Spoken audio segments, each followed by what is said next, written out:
Incoming transmission from an unknown source. It seems to be urgent.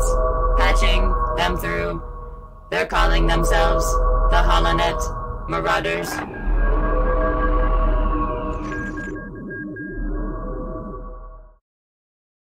Hey everybody, welcome back to the HoloNet Marauders podcast. Joined here today by my Bombad crew of Jamie, Matt, and Jack. How are you guys doing? That's me. Hello. Doing well. I'm good. Doing great. I'm AJ. Yeah.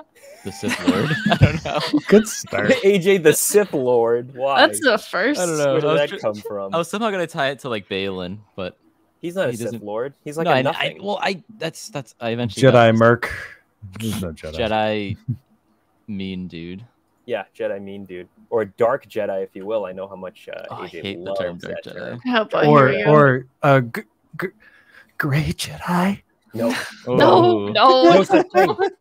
I The think choking out of it. yeah. A lot of people were wearing gray in Ahsoka. Yes. But Shin was wearing. Baylan's beard was pretty darn great. Not just, there was a lot of gray. That's it. We're explaining So- the beard.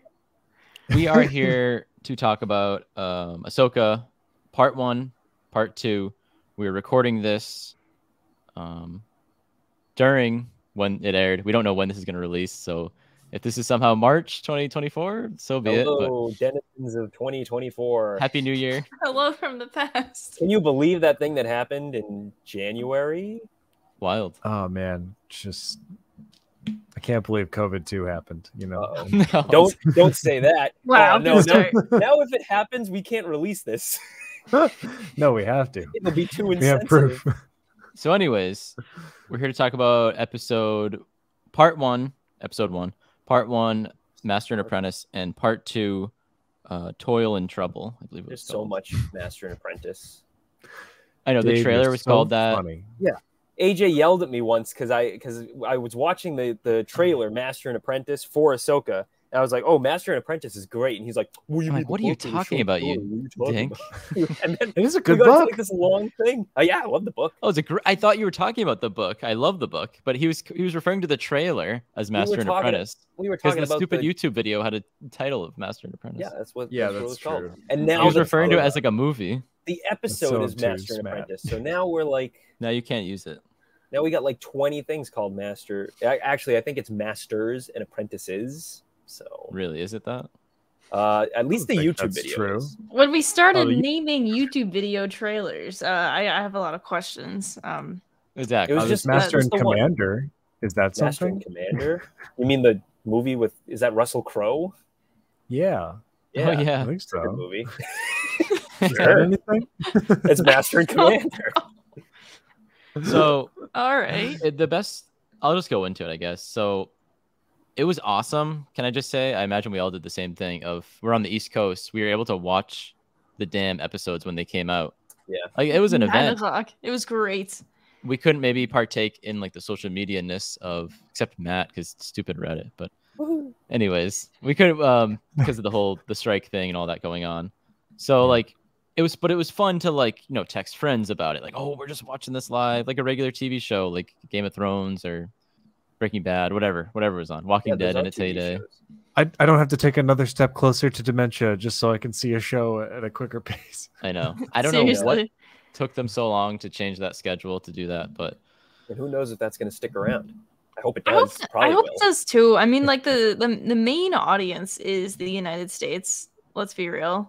For the Star Yeah. Wars content. Unfortunately, And, sorry. they- Sorry, yeah, sorry, all unfortunately. European fans out there. Unfortunately, Australian but like fans. this is And exactly Australian everything fans. that's been happening for like the rest of for our stuff, like flip flopped that way. So it was either wait until 3 a.m. to watch it or Do you think the East Yeah. Coast is like, or the West Coast is like super happy about getting it now at 6? I feel like that's a little early.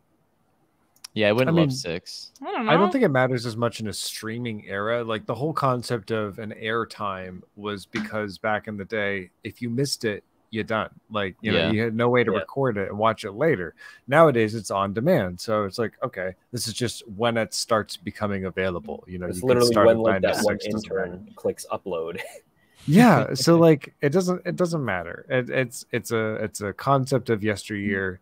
that is stuck around somehow in our heads. But at the end of the day, when you watch it is when you watch it. But ratings are still for streaming, even though they won't release them, because that's one of the major problems with the whole strike is that, you know, these companies that have all these shows that people are watching, we're watching them thousands and thousands of times, but they won't tell us exactly those streaming numbers, so they can't argue or make any revenue out of that. Exactly. Visuals. I mean, yeah. It's frustrating because it's like, oh, well, you'll tell us that you care about, you know, the first 24 hours streams, and that's what you use to like rate how successful a show is or whatever. Yeah. But at the same time, why won't you tell us unless it's convenient for you? Just freaking tell us, like the Nielsen ratings, where it's always, you know, measured in a certain way. Everyone can. Yeah, exactly.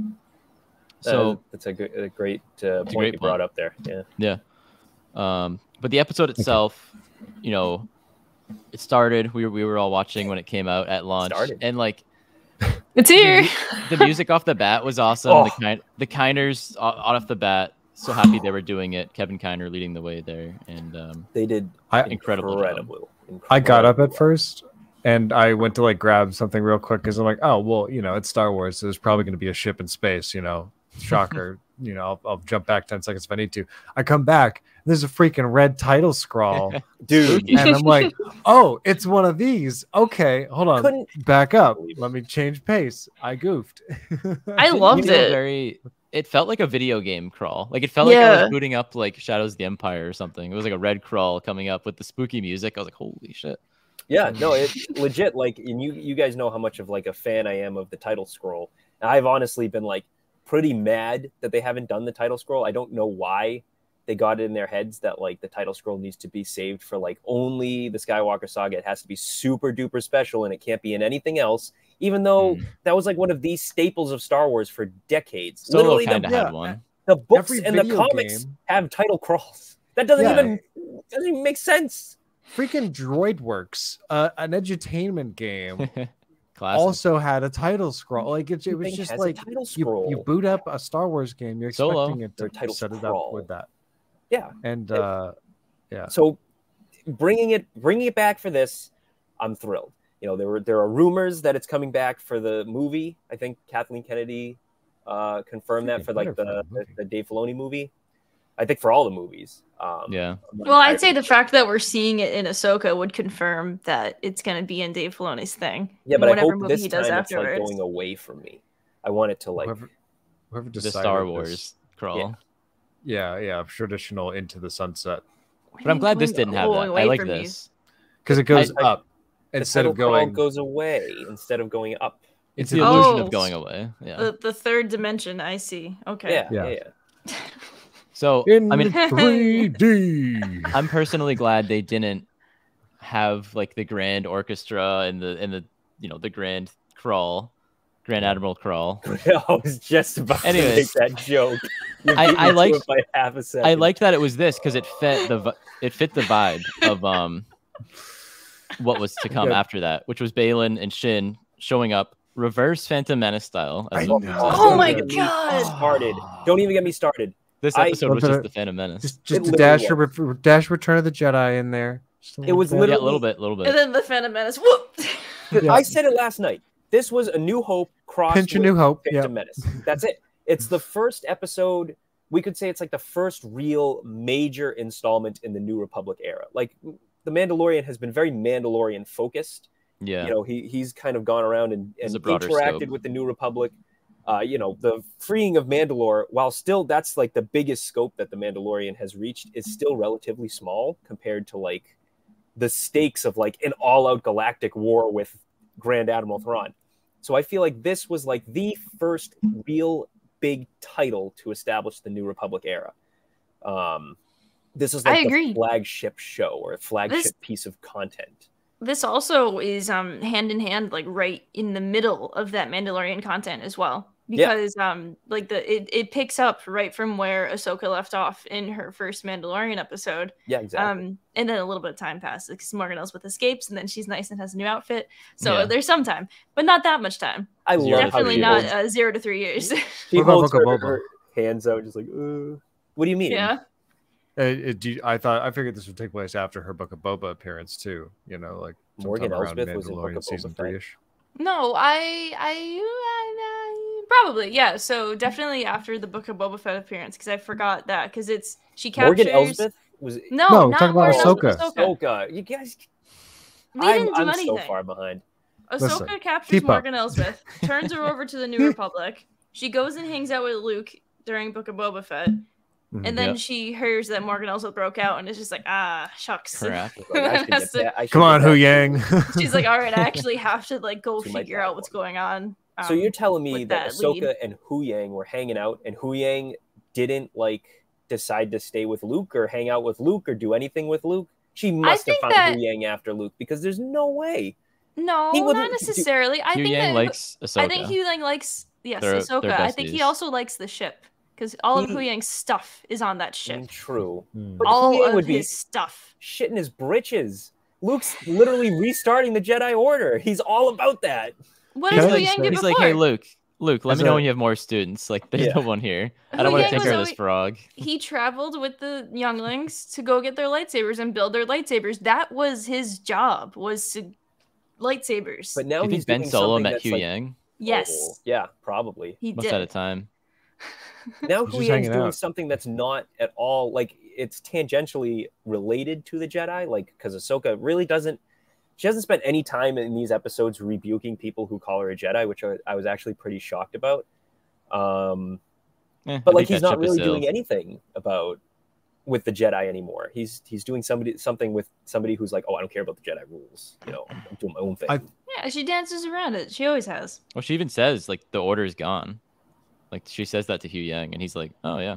But the order. I feel like when she did that, when she announced I am no Jedi to Vader, it was like a screw you to him, and whatever that is, it was a surprise to see her now being seen as a Jedi, but because they really haven't addressed. I guess she's not really. I guess she doesn't really have as much of a problem with it anymore. Enough time has passed. She's come back from the world between worlds, and she's lived her life in between whatever she did between then and during the original trilogy and everything. So she's made peace with everything probably in that sense, and she's not upset with the idea. She's she knows this is just how people see her. It's like us, call me Boba Fett. It's fine. You're close enough. It's the T-visor. You got there, buddy. Right. It's exhausting after a while to just correct people every time and just go with the flow, man. Yeah, I really don't think she cares. Even in Rebels, it wasn't really an issue. I do think this. I think this whole series is going to really delve in and explore what it means to be a Jedi. I think because I've been saying this since day 0 that Ahsoka and The Last Jedi are going to tie in really closely with that central theme of what it means to be a Jedi, what actually is definable as a Jedi. And I think Ahsoka is going to struggle with that identity a little bit. I think Sabine is another perfect example of she's not force sensitive as far as we know, or she's struggling with force sensitivity if she's trying to train up to that. Does she count as a Jedi because she's being trained by somebody who was once a Jedi and has a lightsaber and trains the same way they did? It's interesting. Or Baylan and Shin. They talk about being Jedi all the time, or not Jedi, but she wears a Padawan braid. They have lightsabers. Baylan feels bad about killing Jedi. It's interesting you bring that up. All these things that talk about what it's about to be a Jedi, or what it means to be a Jedi, they're brought up vaguely. It's in all of this stuff is in front of us, but a lot of people don't get it. If that makes sense. Clearly we know that for some things people don't get things, but we were rewatching the finale of Rebels right before we started Ahsoka, which was great. It was great to go from that to that. And Thrawn says to Ezra when the Purrgil are coming, he's like, hey, you're going down too if these things take us out. And it's Thrawn is so intelligent, but he doesn't realize that a Jedi doesn't care. He's sacrificing himself. It's Thrawn doesn't get that. That's what and he's makes smart. Jedi so friggin' cool. Yeah, it's true. And Rebels just hits that nail so hard on the head. Yeah, we get 2 self-sacrifices in 5 episodes. It was pretty traumatic on the rewatch. Yeah, I don't want to think about it. There was at least a few weeks in between those. During it's the same thing too. It's the same pose of holding both sides and. Okay, back to the new show at hand though. Yes. Which one? Since we watched like the Rebels finale like right before we went into watching this one, we were like, oh, the whole crew was like doing the freeing of Lothal, right? And it included Ryder, obviously. And oh my god, the amount of yelling AJ and I did, like just like seeing Ryder Azadi in live action, and it was Clancy Brown. Like, of course, of course it'd be him. Who else could it be? That was perfect. I mean, he'd already been in Star Wars. He was already the Deveronian guy. Berg. Yeah, the random bounty hunter. That's right. Yeah. So it's like, and he was Savage Opress in the Clone Wars. Yeah, he was. Oh my god! This man has a history with Star Wars. He's fantastic. It was cool to see live action Ryder though, and having Jai. Yeah, it was perfect. And Jai, I don't remember Jai Kel. Jai, he's one of the people that Ezra frees from the Imperial Academy. Remember, he's voiced by Dante Bosco. He's Zuko. Yeah.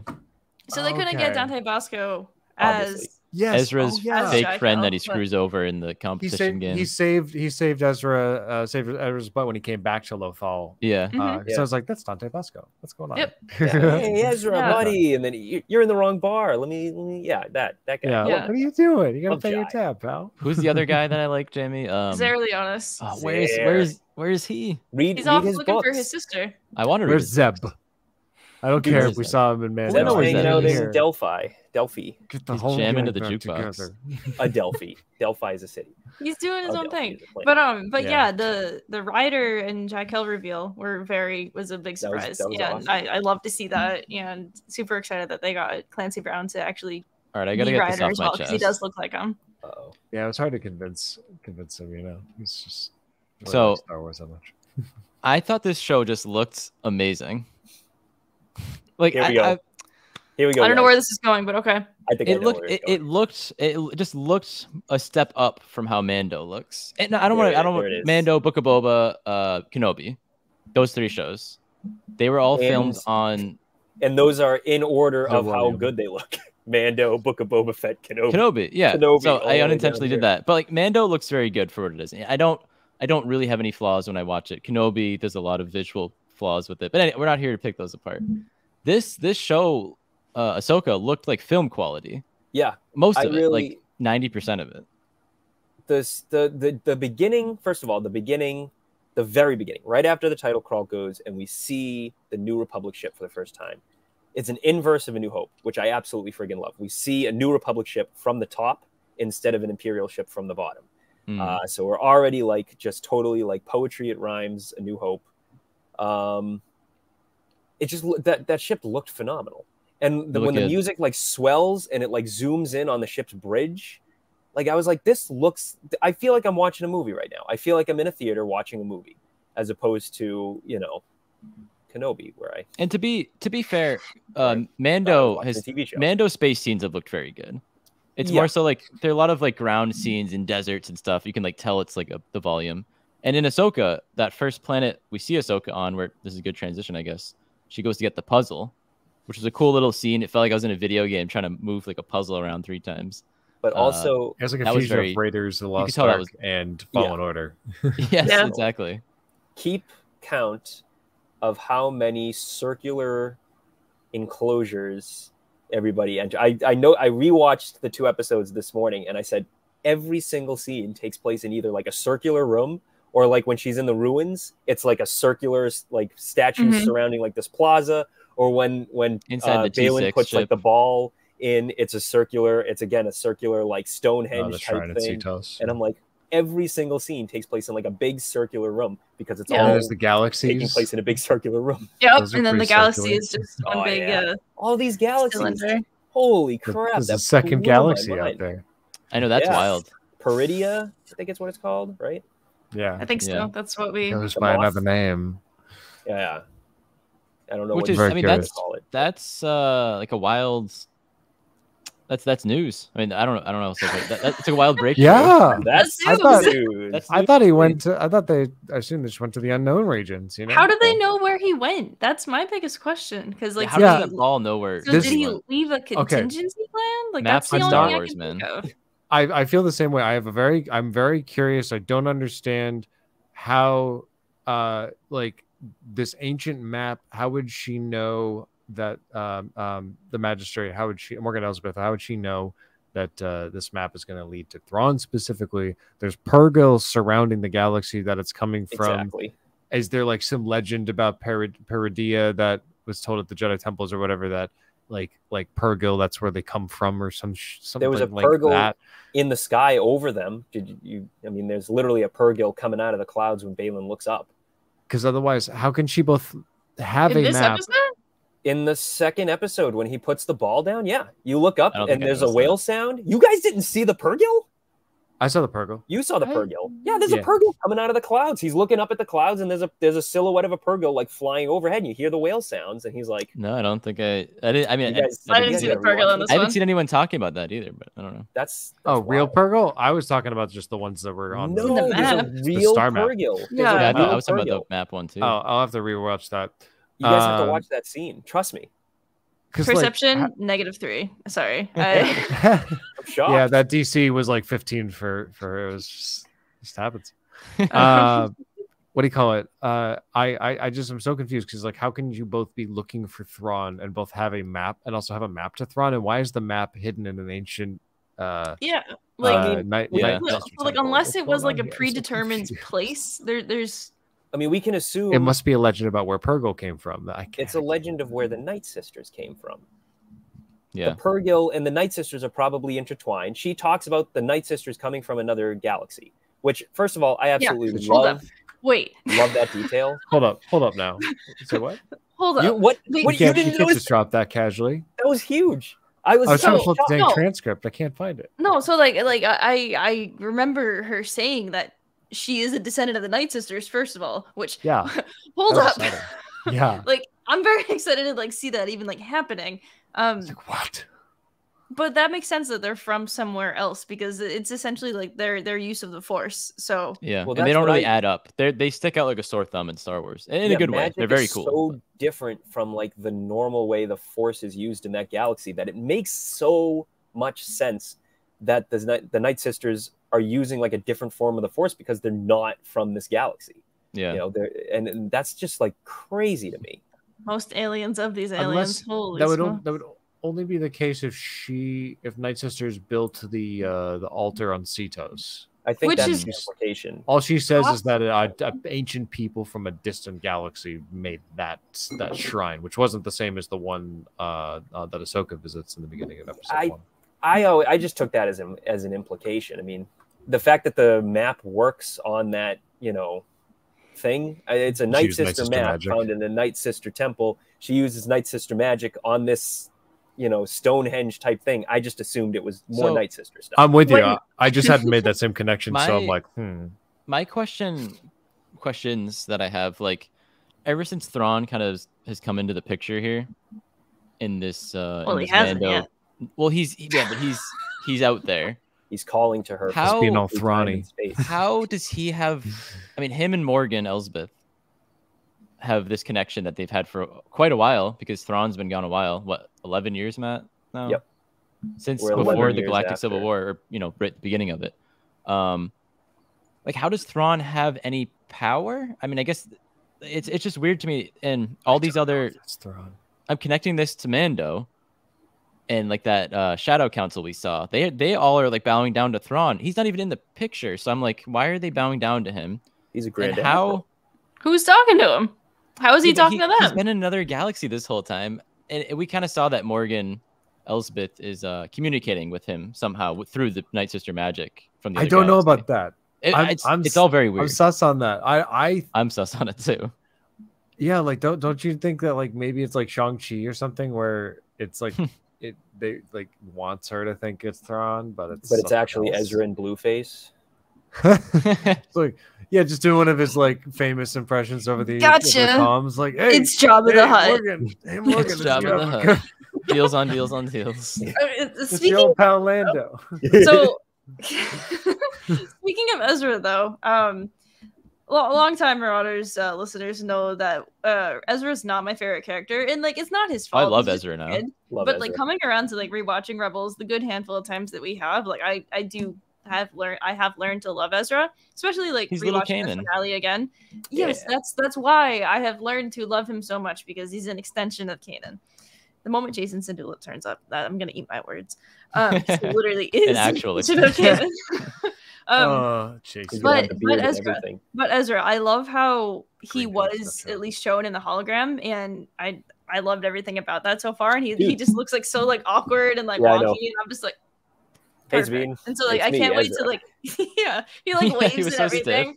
He's got shoulder pads. Shoulder pads. That's how like Ezra is though. You're absolutely right. Oh my God, and I can't wait to actually see him. I love how they actually confirmed as well, like just like saying of Ezra saying to Sabine, "You're like a sister to me." I'm glad they cleared that up immediately, just to be like, "Hey, don't ship them. They're siblings." Sorry, guys. Which is kind of a crock because Star Wars fans before. He would flirt with her so much though. Yeah, but then like they do. I guess that was early more on. Of a family relationship than anything else. So yeah, by the end of it, that's a minor thing. That like I that close. Glad that was rolled. No, yeah, that's true. I feel like you guys all brushed over my whole like, how does Thrawn have this? Jack helped me out. Because the thing with Thrawn is we don't know. We don't know. Thrawn hasn't even shown up yet. He's a cool guy. Like they haven't had actual communication with him. He's just been name dropped, and they're all like, well, guess what? This map could lead to Thrawn, and it might also lead to Ezra. How is all that's this... like more of the priority for this little crew right now. How is this like all being the Imperial Remnant? It seems like they're dying for Thrawn. They need Thrawn. Yeah, it's weird, and I don't get it. I think it's because Project Necromancer right now, I freaking hate that term, is like it's not a sure thing yet based on what we saw the Shadow Council talking about it. They're like, listen, this might work, this might not. We're doing our best here. At least that was my interpretation of it. I gotta go and rewatch it now that I've said that. No, you're right. You're right. Stake in the ground, but okay, because like based on that, it's like Thrawn is at least a tactician. He's a reliable leader. He's someone everyone can rally towards, who isn't an old creepy necromancer boy, and like or Ray Sloan. But why does everyone think that he's still alive? Because like at least like Hera, how do like, they know he's alive? He counts him off as dead. Morgan Elsbeth is like, when? How was the connection made? He gets blasted out of Lothal. How everyone thinks he's dead? Everyone thinks he's dead. What happened? I thought it was interesting. Hera thought he was windows dead. got broken and they went through hyperspace. So like, where's the air? Hera was there. Breath. Excuse me, I'd like some air, please. No. And the Pergular like, you're fine. Shut up. The Pergular like, hold on. Air? Where are we going? We don't need air. Oh, I don't know. So no. I think Star Wars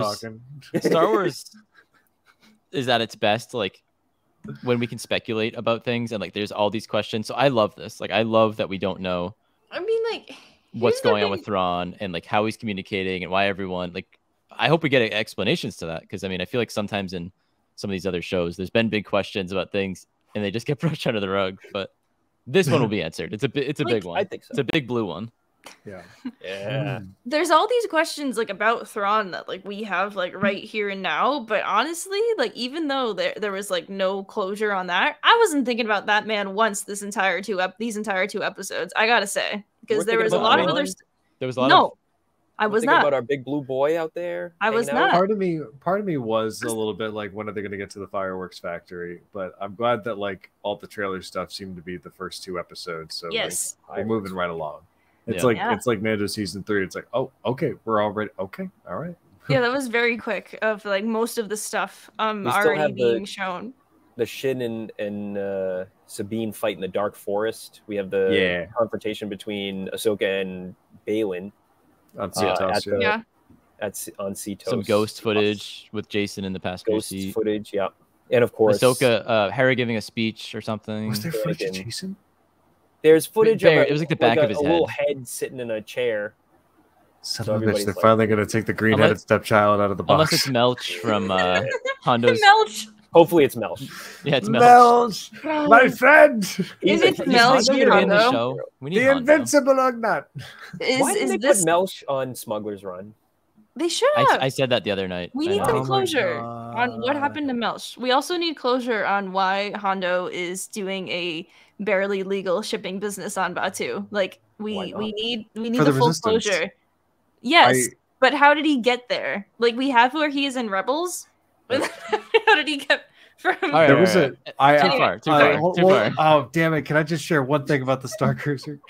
Okay. Because it finally changed. It changed my opinion on live action Hondo. Because like I did a mission where I actually helped like Hondo get the coaxium onto the Star Cruiser itself. And there ended up being a lot of comm footage with Hondo. And you know me, I don't really like the live action Hondo very much based on what I saw in the little viewport in Smuggler's Run. But I was like, you know what? Okay. I'm okay with it now. It's fine. You know, like it took some getting used to. I just don't know what it was about that first footage. It just really messed me up. But like, it's fair. I've seen more of him. Like that's a good transition, Jack. Perfect job. Excellent job. This show, while I was watching it the first time, I was like, man, this is a blast. But like in the back of my mind, there's something that just feels off, and I think it's just that animation to live action transition with all these characters. It does feel a bit very high budget fan filmy, like seeing Ezra as the thing. Like it just feels like it. And that's not a knock. That hasn't really bothered me because Star Wars. It doesn't bother me. It's just I just think of it with these animated characters. Hera's eyes freak me out a little. Yeah, they're a little off. They're not too bad. Color, it's just like. It's the worst in the hologram because it's very, very obvious. But when it's just like her normally, she's not that bad. Yeah, that's true. No, I also. They've just struggled. Was it you who brought up how like Hera was tall? Mary Elizabeth Winstead is a very tall woman, and by very tall I mean she's 5'8", so not very tall, but taller than everybody else on screen, and it bothers me. Which doesn't make any sense. Hera is the shortest person on screen at all times in Rebels, and on the mural that Sabine is looking at, Hera is a little tiny shrimp, like literally, like. But if we don't cast. Don't understand. If we don't cast Mary Elizabeth Winstead, then we can't have the trivia on the IMDb that she's married to Obi-Wan. No, it's a big deal. I know that's huge. But that also means that Zeb is like 8 feet tall now, and I don't know how to make it. I don't know what to make of that. I just Googled their heights, and for some reason it says Hera's 5'9", and then it lists Kanan as 4'7". Doubt. After the that's explosion. Not true. All right. So Wikipedia is a free open source, and the beauty about that is you can fix that. You have the power. 4'7" pile of ash. All right, keep going. Oh God. Oh man. Kanan. I forgot. All right. Speaking of Kanan, I brought this up to Matt when I called him after the show last night. The show, one of my tiny flaws, I feel like I've said it 5 times. There's like very microscopic flaws I have with this 10 out of 10 episode. Hera was great. Obviously one of my favorite characters in all of Star Wars, top 3 probably. But they kind of dumbed her down a bit to like explain stuff to the audience. They kind of made her Captain Obvious, Rick Ollie style. Yeah. Like there were so many times where I was like, she had to explain something. It was fine. I didn't have an issue with it. But she would always be like, oh, you Force users or something else. And it's like, Hera, you were like married to one, basically. Like you have a kid that's probably one.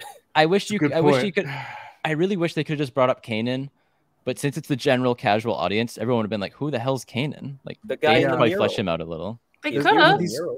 These 2 episodes did a lot of hard work to like, catch people up without having to getting into the nitty gritty. So I think that's hopefully that will subside once we, the next episode pops off. Yeah, I think it was Star Wars Explained who said it. Like these 2 episodes were basically just catching us up to the Rebels epilogue. Now we're getting into new territory. Yeah. Now we're getting into things. Yeah, true. Yeah, I love how it literally was the lead up to that, and then the scene recreated and everything, and I loved every moment of that. So just when you thought Filoni wasn't going to touch anything else, he retcons his own work. Take that. There's some people who think that it's I don't know why this is such a big deal. No, I think not it's the same. It's the same scene, but it's changed. It's just interesting, and I don't mind that. I'm fine with that. It's just subtle little stuff. Hey, how about that entrance for Sabine with the E-wings? Freaking E-wings! The rock music. Oh, the legends boy in me was so happy. Oh man, after playing so much X-wing versus TIE Fighter as a kid, like something about the E-wing was like, oh, this one's different. I love that. I read off a comment to AJ last night that was just like, "Oh, E-wings are canon," and AJ was like, "Uh huh." Like we just moved on. No, I mean I think it's cool, and I want to get the Lego set and everything. But like, I love how it's just cool. like, oh, the entrance for Sabine. The takeaway for Jack is like the ships, and I'm literally just like the punk rock music. The punk rock music. So that was good. Like I that love was the thing music. there. Like I still need to like look it up if it was a track that the Kiners found that was from someone else, or if it was one that they composed themselves and they had someone come in and sing. I have to look that up still. I don't know the details. It's more all in-universe music to find right now, but more in-universe music. Probably. Because yes, in my Venus universe listening to playlist. Yeah, exactly. I'm so excited. And that power slide was freaking great. Yes. Oh Yeah. Don't know how she didn't just totally wreck up her speed or scraping it against. She's the a floor pro. Like that, It's okay. She can fix it. She's hardy herself. I mean, she like is like clobbering those droids that tried to attack her. Like Destroyed. no problem. Like I thought Cute as that loath cat. Oh, wait. The cat. The Loth cat was awesome. It looked so good. God, I need it. Those I sounds love are how- too cute. Just too cute. I love how they I love literally that. were like, we need to do some puppeteering in this as well, and they fully, you can tell, fully puppeteered like that Loth cat, and it's just so. If you look back at the Loth cat in the Sorgan episode of Mando, man, they've come a long way. Man, that thing was nasty. That one was like one you'd like find in a That was a trash mean can, one. and it would bite you, and you Trash would say can thank Loth you. cat. They're not native to Sorgan, okay? It's just not, Yeah, that's not yeah. where they're meant to be. Too Okay. humid. This one is one that was well loved and a little aging at this point because he's just been hanging out with Sabine at this for the entire 11 rebellion. years, I wonder what its probably. name Scraggly was. boys in the fields too. It made I me so want to know its name happy. too. Yes. Oh my Kanan. god. Okay. So speaking of shot for shot things, that was like a shot for shot Rebels one of Bumpers, yeah. the cats just like popping You up. gotta have and the cats popping out of the grass. looking at each other. So I was like resistant up to that point. Like every time one would come on and like Sabine's or otherwise would pop in, I would get so happy and make a noise. And then by the time the one in the field popped up, I was a little resistant by that point, so it didn't happen immediately. Then the second one popped up, and I was like, "Oh God!" like, I love him so much. This Yeah. is why practical effects are always king. Like, Oh yeah, VFX, Yes. always. build on top Please. of that, but always work from physical stuff, please. Yeah. So like there was a handful of like Rebels shots like recreated, obviously, like the ending scene of Sabine looking at the mural, the cats popping out of the fields, the whole thing with the causeway going to like the tower. But the HoloNet Marauders favorites are the Phantom Menace recreation shots. Yeah. Most notably, you know, the one where the little probe floats in and approaches Shin. It's Darth Maul. It is Darth Maul and Literally his that. little probe droid Makes the same appearing. noise. And Yeah. Makes the same Yes, noise. The it was- music cue is almost the same. exact. Oh, and then I loved that scene. I loved it to death. And then they just added on to it when they cut away and the two droids and it was just the two droids, right? Or was there somebody else there too? Well, Shin whenever shows the- up eventually. Like, Yeah. she takes Well, the no, thing it's at Shin the- talking to the droid, and it's just them two. And then it pops out, and it like the wide shot. It's like there's like a couple of droids and like that ship in the back, and it's like that. Just it's so. Mhm. Filoni's come a long way, just like that Loth cat. Filoni's come Yeah. a long way. Yes. Lip sync Yeah, HK yeah. droids are prominently used. Mm. All these It's ancient droids. the HK-87s.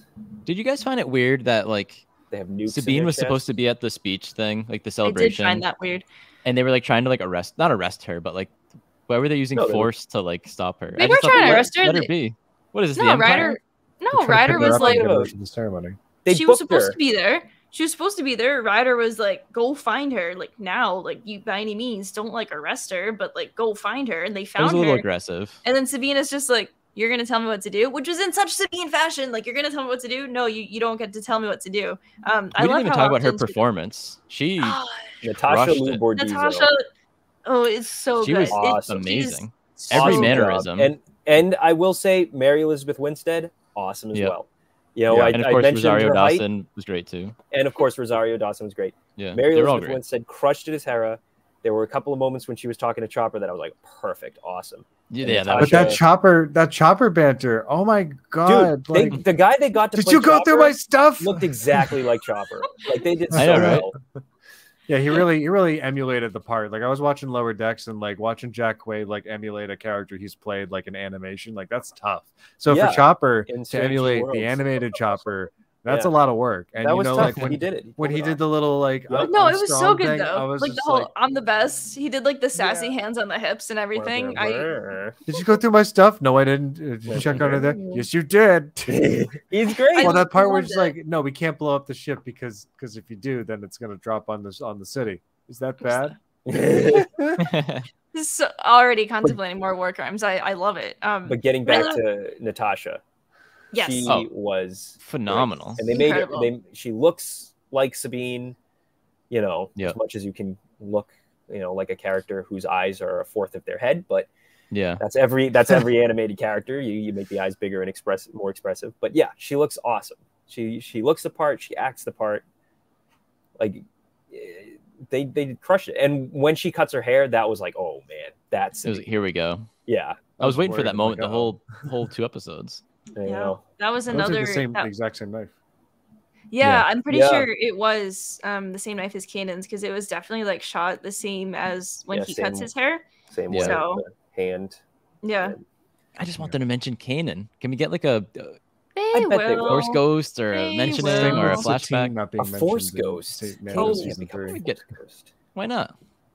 Because only the people who learn how to become Force Ghosts become Force Ghosts. Anybody in the Yoda Obi-Wan training line become Force Ghosts. No one else can. I'll be honest, Kanan definitely did not learn how to become a Force Ghost.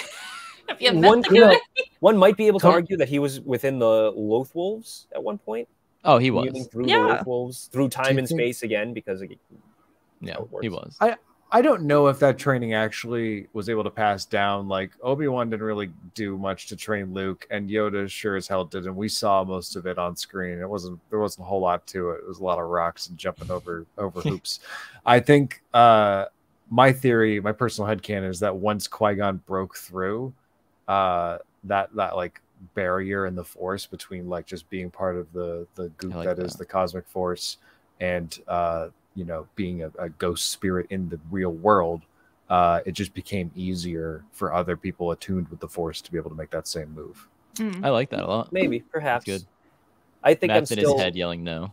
He hates it. I think it's great. I like it. I think for Force Ghosts, it's just with enough meditation and soul searching, the person will find their way eventually.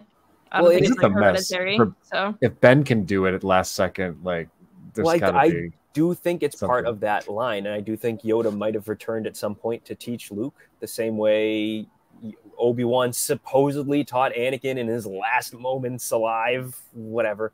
Or maybe Luke read something in the ancient texts, or true. He certainly had a lot of knowledge. There's any possibility, but every single person who becomes a Force Ghost does so through some sort of like letting go or self-sacrifice, except Yoda. But Yoda's Yoda. He lets go. He just dies in bed with the bullets. He's done enough. Tired. He gets almost 1,000 years Too many worth snakes of in my house. I'm out. A couple slip-ups here and there, but that's neither here nor there. Yeah, well, nobody's perfect. If Anakin and Ben get to do it, I mean, come on, those guys are war criminals. Yeah. But especially, whatever. That's what happens when you do one good thing before you die. Because we know bad people can't. Like Sith cannot be Force Ghosts unless they attune to like a specific object. Like they can attach themselves, which I love. That's really to an object, which is what Palpatine technically did with his clone body. He attached himself to his clone body. Yeah, it didn't really work. So what do we think of the Inquisitor there, Morak, just standing there menacingly? I love Moron. Well, he doesn't really have a whole lot going on, so I guess he's like the Bond henchman, like. But he does. Yeah, I love he's just standing around. He turns out to be Galen Marok. I'm not really interested. Galen Erso. Galen Erso. Imagine that. What a twist. And then the record comes out and he's like, Galen Erso. Galen Erso. We're back on that again. They pronounce it, first of all, it's Morok, which bothers the hell out of me. I cannot get that pronunciation down. But every time they say his name, it's Marok. So I have to just remember somebody saying like, ooh, Marok. Put a hyphen in there. We haven't had a good hyphen name in a hot minute. Like we talked about how well the ladies' performances were, but like I mean Shin, I forget the actress's name for Shin, but she was amazing as well. But Ray Stevenson, dude, rest in peace. Like his performance was awesome. Got He's me just the so entire hard. time watching. Like, this is so unfair. And then at the end, the so for Ray. This is for Ray. Like, oh, Yeah. he's so good. He's like, oh man, he plays a juxtaposition of Ahsoka so well.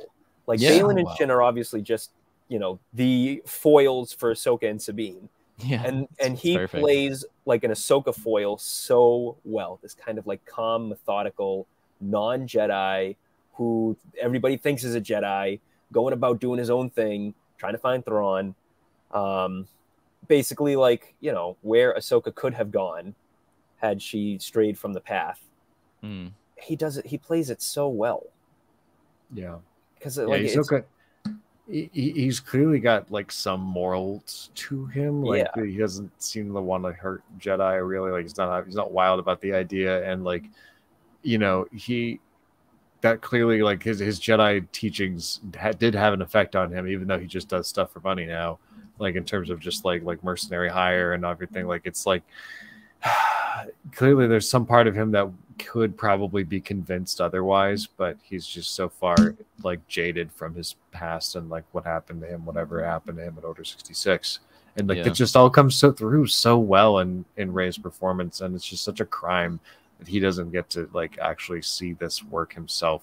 He doesn't get to see the response to it. I mean, the response has been overwhelmingly positive to his performance. He did such a good job, and I was telling AJ last night, and this might be controversial, but I do really hope that Baylan dies by the end of this, because I'm really going to be just. I said that as well. Don't get more Rey.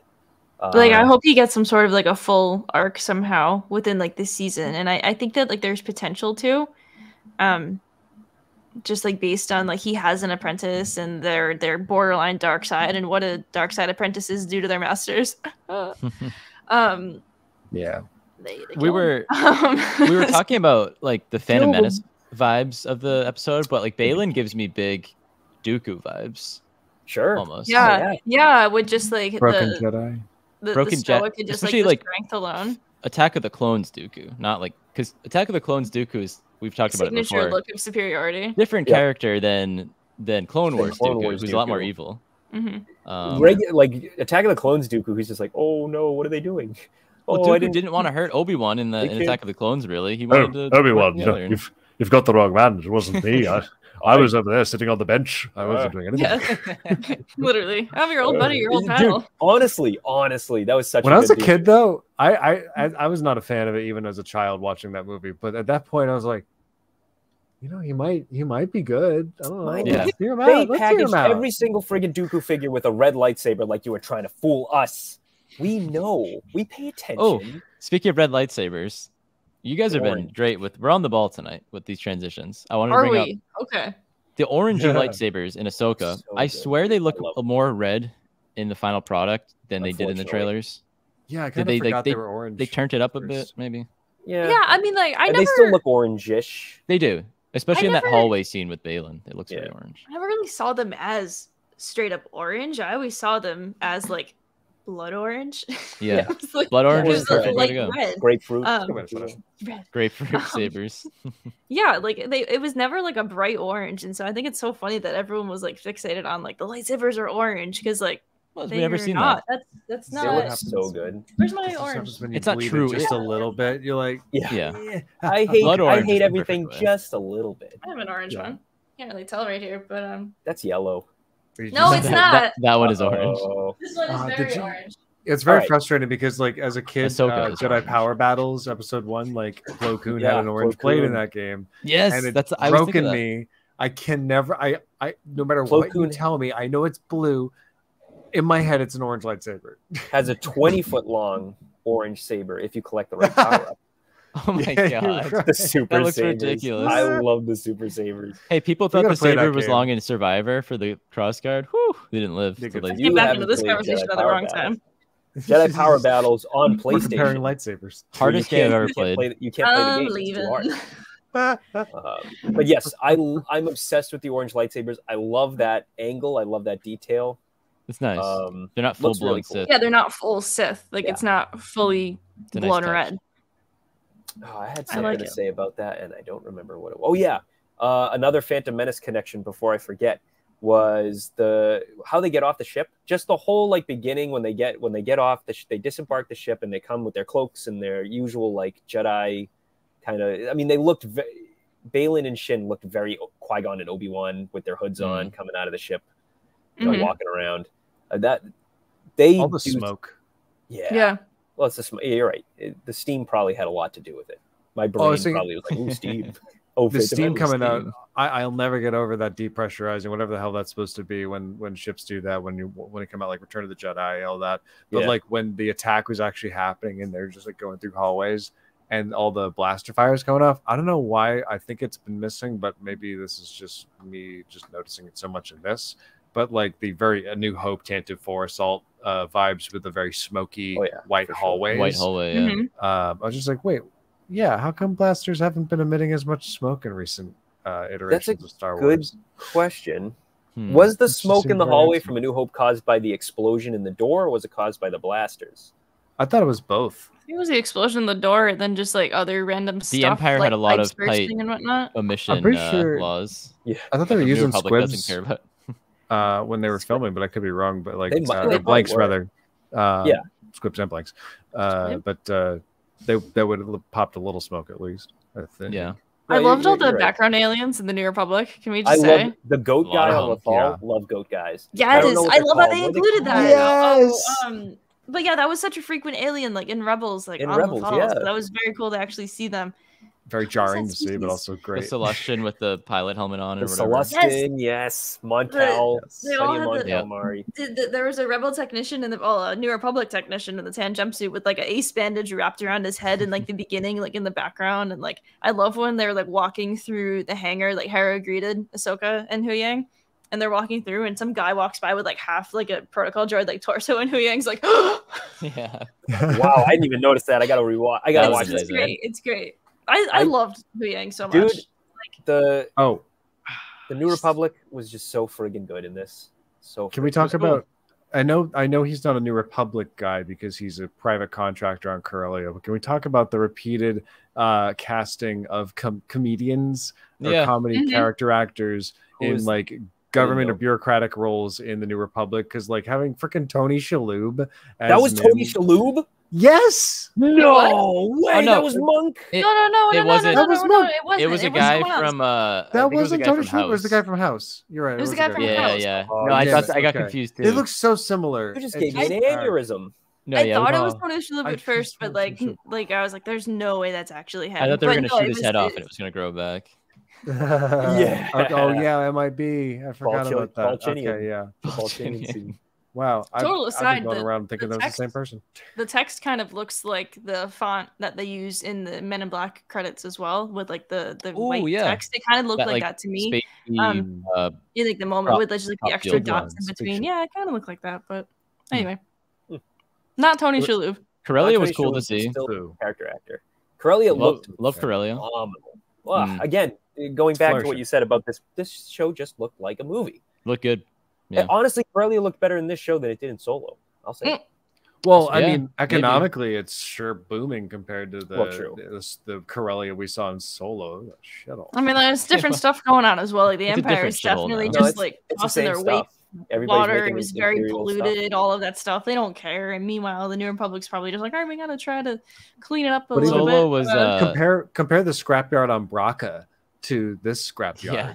It's very well managed, and it's like everyone's probably got benefits and stuff, and they still wanted to rebel. Different goals. The breakfast on Braca, they're literally just like and just like hucking it into like the trash. And meanwhile here, they're just like, actually, we're gonna take that hyperdrive and we're gonna sell 9 of them to one person, and we're not gonna ask questions. We're not gonna ask questions. We're just gonna be greedy. It might be Imperial. That's fine. I love the theming and the messaging of this episode were so on brand for Star Wars. Agreed.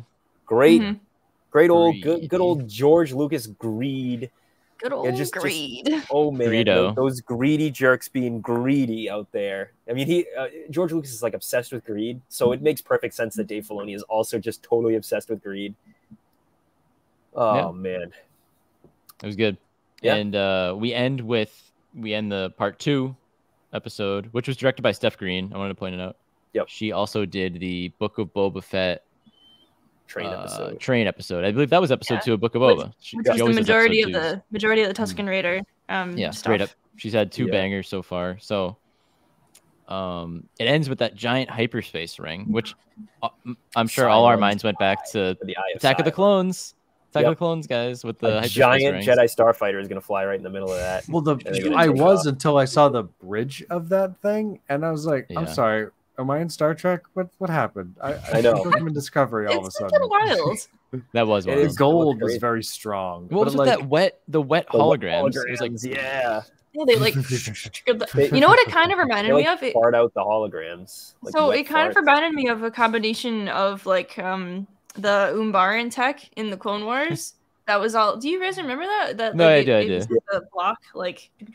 Yeah, it was like that. Combination of that, and then like this past season of the Bad Batch, when they fought like the random like ancient like mech. But when they were inside of it, there was like the sand, like the same kind of technology, kind of. So combination of both. The Zepho. But also reminds me of Man of Steel, I think, a little bit. Yeah. Like the, the Kryptonians holograms with sand. Yeah. Let's just throw every ancient aliens technology, or even something from like Guardians of the Galaxy. Listen, I got a whole list. If you really want, we'll crack that can open. I'm sure we'll like learn more about whatever. So this exact ancient aliens. I want to go on a magic carpet ride to this galaxy. Like the Eye of Zion. It's so cool. The Eye of Zion. Yeah. Zion. Not Zion. Zion. Not referencing that right now. Zion. The Eye of Zion. Give me some pain, baby. Yeah, right. Exactly. I wonder if that's deliberate. I wonder if there was a Revan core in Rise of Skywalker. I think they're starting to sprinkle in that legend stuff. I mean, they have a freaking E-wing in canon now, so like I think they're starting to like cherry pick what they want and keep it. That's it. The floodgates are open. We got E-wings. How do you think this thing works? We're done. This little. I think it uses 9 hyperdrives to just blast you into another galaxy. But it seems like Thrawn's going to be received into it. Maybe. I think it's some sort of like big like portal type thing. Yeah. Over like an actual like hyperspace ring. Even so, I got 2 thoughts. I think it's either some sort of portal where it's gonna be they do their Doctor Strange magic and it just like opens up, or it's the 9 hyperdrives. Right? What if it's it's gonna ass blast them? Like no. They only use one at a time, and then it switches engines mid jump, so that way you can go for like a long amount of time because you have 9 hyperdrives and you don't need to worry about like. Yeah, so ass blast or like that's what I'm saying. This coaxial. The new Zelda game. You strap all the things to the goddamn thing and you just go flying. There you go. Yeah, but you know how much zonite you have to freaking mine? A lot. Well, yeah, they can't be doing the dupe glitch that I did to just like save me like hours and hours of playtime. Yes, and that's the Night Sister magic. Could very well be. Then you don't need the 9 hyperdrives, would you? She just lights the hyperdrive with the Night Sister green flame. Yeah, she just has like a really big like rock, like Marin's rock, and they're off and running. I can't see hyperdrives doing much more than drive. So like making them into a portal would be interesting as hell. Like it'd be kind of like in The Expanse. There's a part where like this like alien tech like turns into a gateway to like, other solar systems.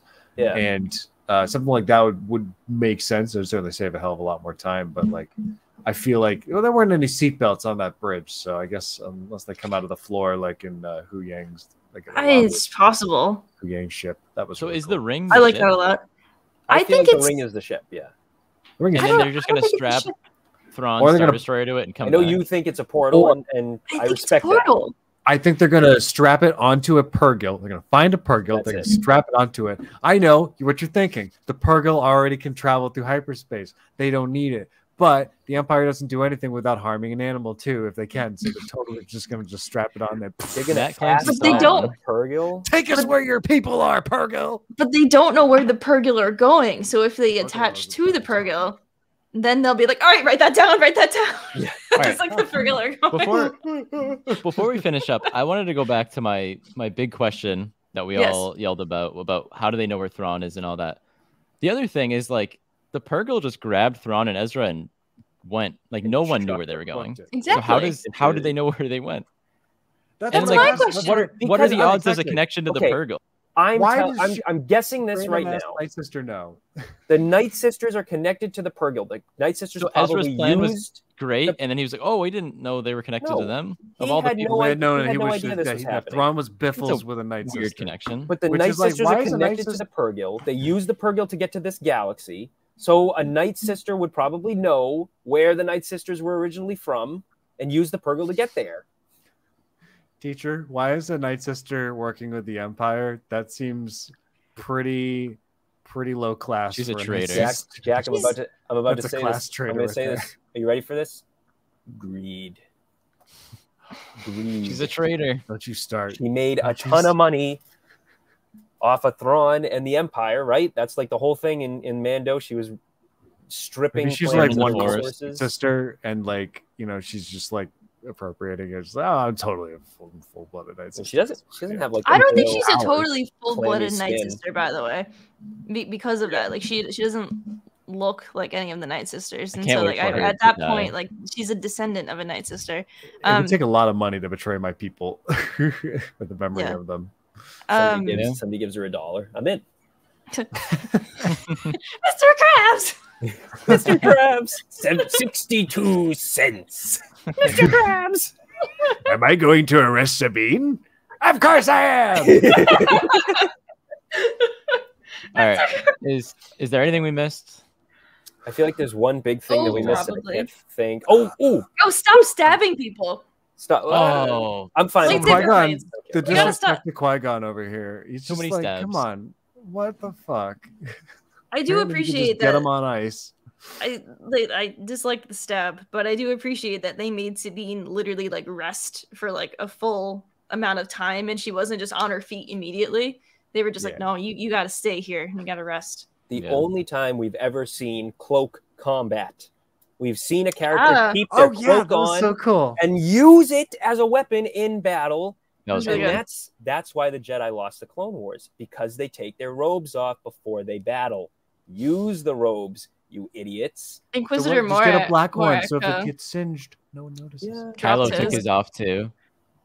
Even though everybody's an idiot. Everybody's an idiot. Use the cloak, guys. That is true. Obi-Wan won and he took his off. Well, I guess they both took theirs off, right? So Obi-Wan has also taken his off and gotten knocked out. So. That's when you know Jedis are getting serious. They take the cloak off. How are you supposed to know the gloves are off? Darth Maul in episode 1, back to episode 1, kind of won the desert fight with his cloak on, lost when he took it off on Naboo. That's the real theme of Star Wars. That's the I did not. There, we nailed it. Yeah. Correct it. Good. Glad you brought it up. Keep your cloak on. That's the lesson of the day. Keep your cloak on. So. Keep your shirt on. Yep. All right. Well, take us off into the Twin Suns. Oh, okay, cool. That's it. Well, this has been our first recap for Ahsoka episodes 1 and 2. We'll be back with the next episode coverage soon. And again, just wanted a little reminder: we've recorded this back right after the episodes aired, so back in August. We don't officially know when this is releasing, so thank you guys for sticking around for it. We've recorded this at the moment and just kept our thoughts private at the time due to the 2023 WGA and SAG-AFTRA strikes, and hopefully by the time that this is released, a fair deal has been struck, and that's awesome. So yeah, until then, we'll be everywhere on social media at HoloNet Marauders, and we'll see you guys next time on the HoloNet Marauders podcast.